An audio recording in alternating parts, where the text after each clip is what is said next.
नमस्कार दर्शकों, स्वागत है आपका मंगलायतन यूनिवर्सिटी के अपने यूट्यूब चैनल एमयू न्यूज़ में। अक्सर देखा जाता है कि विद्यार्थियों को इंटरमीडिएट के बाद ग्रेजुएशन में सही विषय चुनने में दिक्कतें आती हैं। कई बार विद्यार्थियों को दाखिला लेने के बाद उन्हें विषय समझ में नहीं आते हैं और कुछ समय बाद कॉलेज से दाखिला वापस ले लेते हैं। ऐसे में उनका एक साल बेकार चला जाता है। आज के कार्यक्रम में हम अंडर ग्रेजुएट पाठ्यक्रम में विषय के चयन में किन बातों का ध्यान देना चाहिए पर बात करेंगे। तो इसी विषय पर चर्चा करने के लिए हमारे साथ स्टूडियो में दो विशेषज्ञ डॉक्टर संतोष कुमार गौतम हैं। आप पत्रकारिता जनसंचार विभाग के मंगलायतन विश्वविद्यालय में विभागाध्यक्ष के पद पर कार्यरत हैं। दूसरे विशेषज्ञ मिस मनीषा उपाध्याय जी हैं। आपको शिक्षा एवं पत्रकारिता के क्षेत्र में लंबा अनुभव है। वर्तमान में आप मंगलायतन विश्वविद्यालय के पत्रकारिता एवं जनसंचार विभाग में असिस्टेंट प्रोफेसर के पद पर कार्यरत हैं। आप दोनों छात्रों के करियर से संबंधित सलाह देने में माहिर हैं। डॉक्टर गौतम और मनीषा उपाध्याय, आपका हमारे कार्यक्रम में स्वागत है। सर, आज हम अंडर ग्रेजुएट इंटरमीडिएट के बाद में जो बच्चों को सब्जेक्ट या विषय को चयन करने में जो समस्या आती है, आज हम उसके विषय पर बात करने जा रहे हैं। तो सर, हमारा आपसे प्रश्न है कि काफ़ी बच्चे इंटरमीडिएट करने के बाद में जब ग्रेजुएशन लेवल पर आते हैं और अपने विषयों का चयन करते हैं, तो उन्हें बहुत समस्या आती है कि वो किन विषयों का चयन करें। हाँ, ये बात सही है कि मोस्टली यूजी लेवल पे जब बच्चे आते हैं तो उनको विषय के चयन की जानकारी नहीं होती है। तो इसके लिए मैं कहना चाहूँगा कि सबसे पहले बच्चे जो हैं, जो भी आगे की पढ़ाई करना चाहते हैं, तो वो क्या करें कि अपनी रुचि को ध्यान में रखें कि उनका इंटरेस्ट क्या है और इंटरेस्ट के अनुसार सब्जेक्ट का चुनने का काम करें। इसके अलावा दूसरा आता है कि सब्जेक्ट जब चुन रहे हैं तो इंटरेस्ट के साथ साथ आपकी स्किल क्या है, आप पहले अपनी स्किल को जानें। अगर जो कोई बच्चा कंप्यूटर में अच्छा है, उसका इंटरेस्ट उसमें है, तो उसको कंप्यूटर के सब्जेक्ट ही चुनने चाहिए। या फिर कोई बच्चा स्पीकिंग में अच्छा है, तो उसे स्पीकिंग के लिए सब्जेक्ट चुनने चाहिए, जैसे मास कम्युनिकेशन जर्नलिज्म है या एमबीए है। इस तरीके के सब्जेक्ट उसको चुनने चाहिए। जब सब्जेक्ट चुनता है तो उसको और भी बहुत सारी चीज़ें होती हैं कि जिसको बच्चे को ध्यान में रखना चाहिए। उन चीज़ों को ध्यान में, जैसे कि कॉलेज जी। कॉलेज की मान्यता क्या है, कहाँ से उसका एफिलिएशन है, उसको ध्यान में देना चाहिए। साथ में उस कॉलेज में टीचर किस तरीके के हैं और कॉलेज की रैंकिंग क्या है, वो भी ध्यान में देनी चाहिए। जी, यानी कि बच्चे को अपने स्किल्स और इंटरेस्ट के अकॉर्डिंग अपना फ़ील्ड एरिया को चूज़ करना हाँ, चाहिए। हाँ, बिल्कुल, बिल्कुल। मनीषा मैम, क्या इसके अलावा भी कोई और भी महत्वपूर्ण बिंदु हैं जिन पर बच्चों को ध्यान देना चाहिए? सबसे पहले मैं ये बताना चाहूँगी कि बच्चों को जब आप अपना करियर ध्यान में रखते हैं, उसके आधार पर पाठ्यक्रम का चयन करना चाहिए। जी। कोर्स आप क्या लेंगे, क्योंकि पहले बात दिमाग में रहनी चाहिए करियर। तो करियर की कितनी ऊँचाई इसमें पहुँच सकती है इस कोर्स को करने के बाद। साथ ही उसमें प्लेसमेंट कैसा होता है? क्या उसका बूम चल रहा है या नहीं चल रहा है? मार्केट वैल्यू क्या है?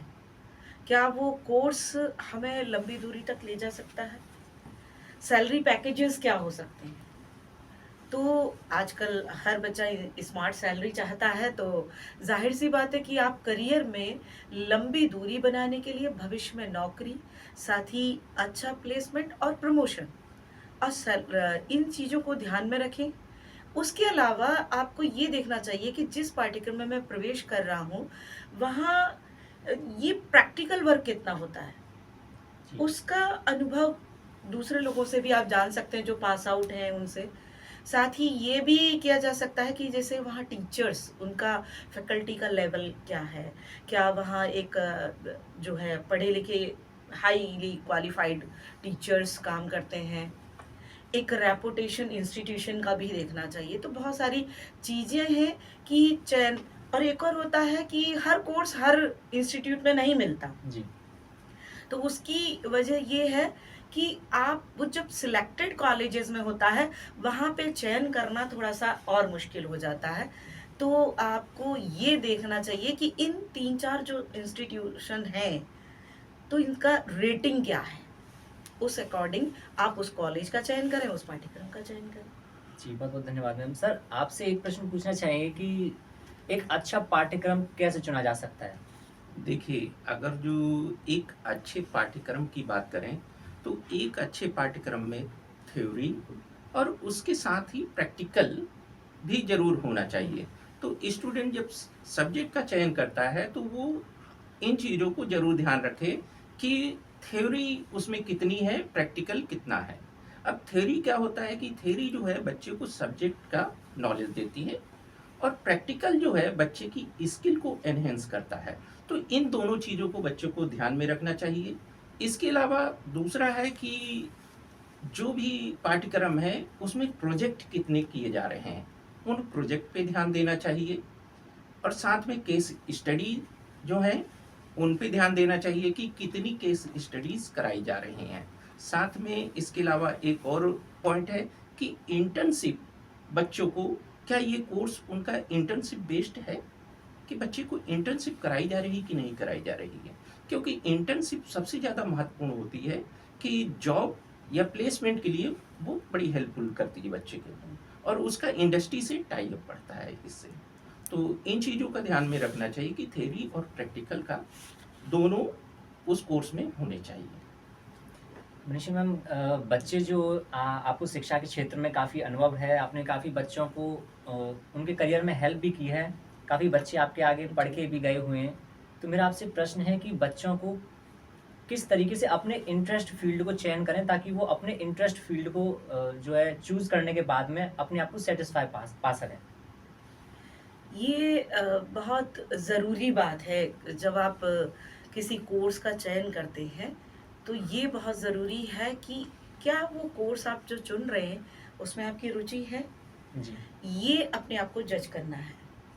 एनालिसिस करें कि मेरा इंटरेस्ट किस तरफ है, उसको देखते हुए आप कोर्स का चयन करें।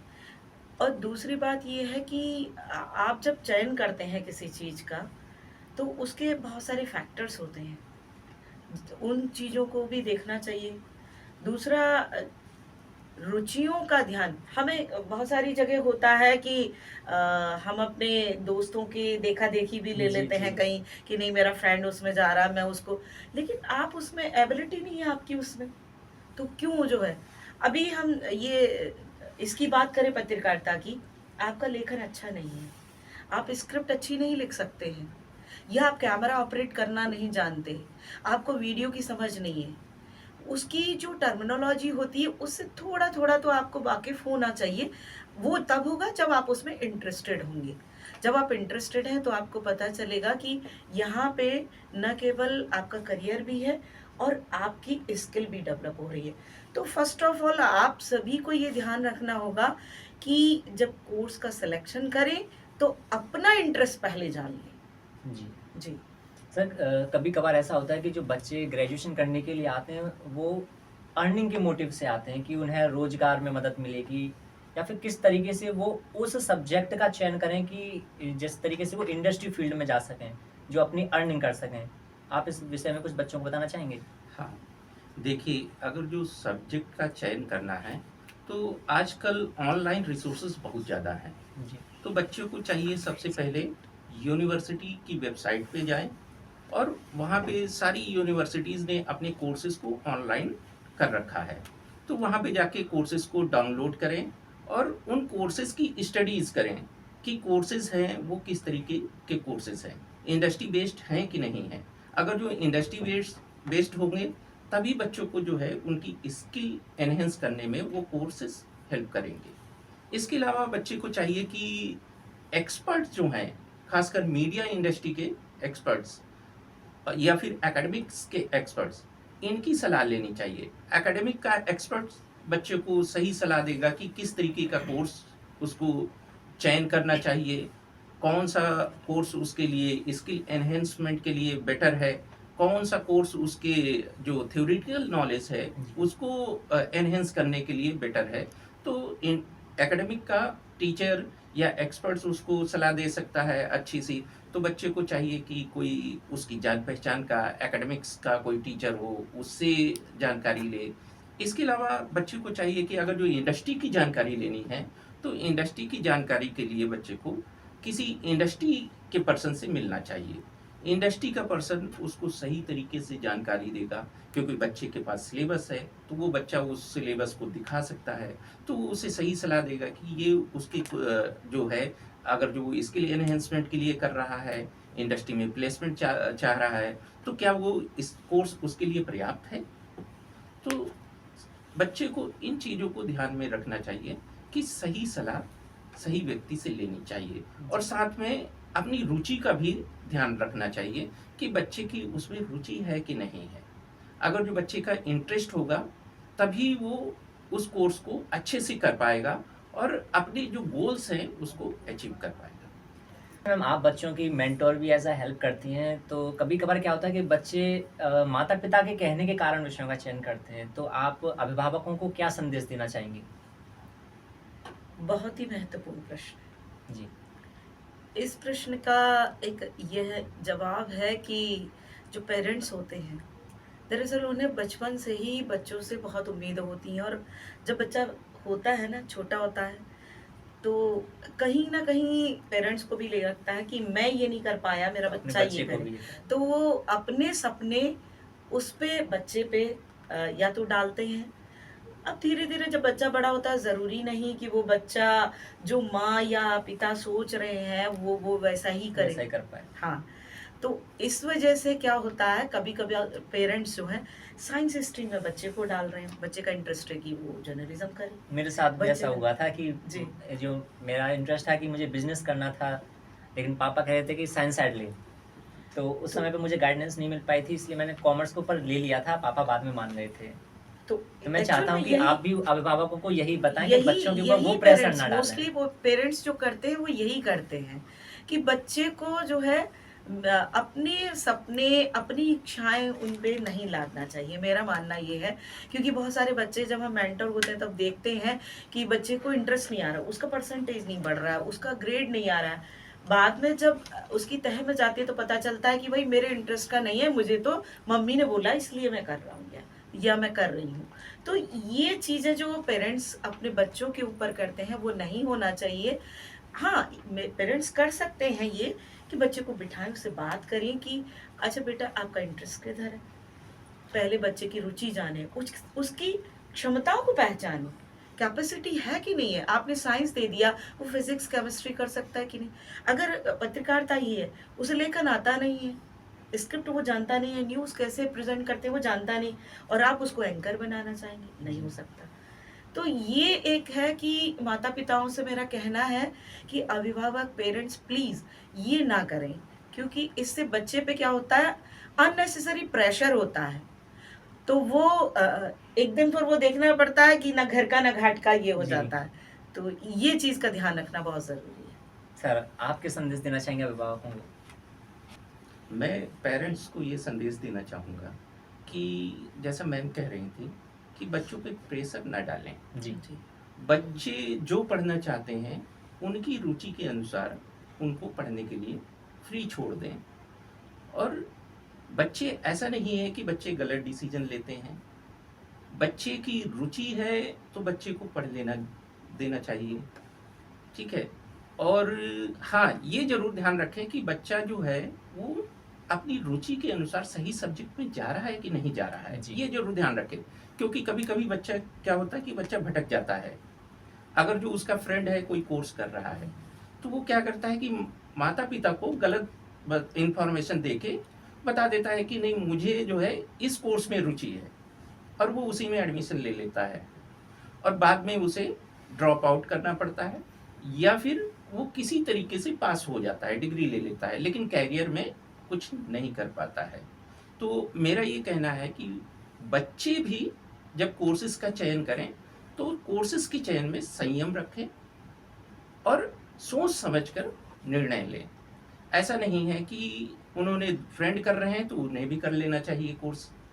सोच समझ के निर्णय लें, और ये ज़रूर अपने आप को एसेस कर लें कि क्या उनकी क्षमता है, और उस क्षमता के अनुसार ही कोर्सेज़ का चयन करें। अभी आपने सर एक बात जो कही थी कि निर्णय लें, क्योंकि बच्चे कभी ऐसा नहीं है कि निर्णय गलत ले सकते हैं। तो निर्णय के साथ में पेरेंट्स खड़े हों हाँ, हाँ, बिल्कुल, तो बिल्कुल। कभी ऐसा होता है कि हाँ, बच्चे हैं, चयन कर सकते हैं, कभी गलत भी हो सकता है, लेकिन उनके पेरेंट्स को नज़र रखनी चाहिए कि वो निर्णय कहीं इधर-उधर। तो वो आपकी बात बहुत ठीक थी कि बच्चे के साथ में उसके रिज़ल्ट, उसके डिसीज़न के साथ में खड़े हों, ना कि उस पे डिसीज़न थोपें। जी। तो इसी के साथ बहुत-बहुत आभार करना चाहेंगे डॉक्टर संतोष कुमार गौतम जी का और मिस मनीषा उपाध्याय मैम जी का कि इन्होंने अपना बहुमूल्य समय हमें दिया और बच्चों को उनकी ज़िंदगी में आगे उज्जवल भविष्य के लिए इतने अच्छे सुझाव दिए। तो इसी के साथ इस कार्यक्रम को ख़त्म करते हैं और मिलते हैं नेक्स्ट एपिसोड में। नमस्कार। नमस्कार। नमस्कार।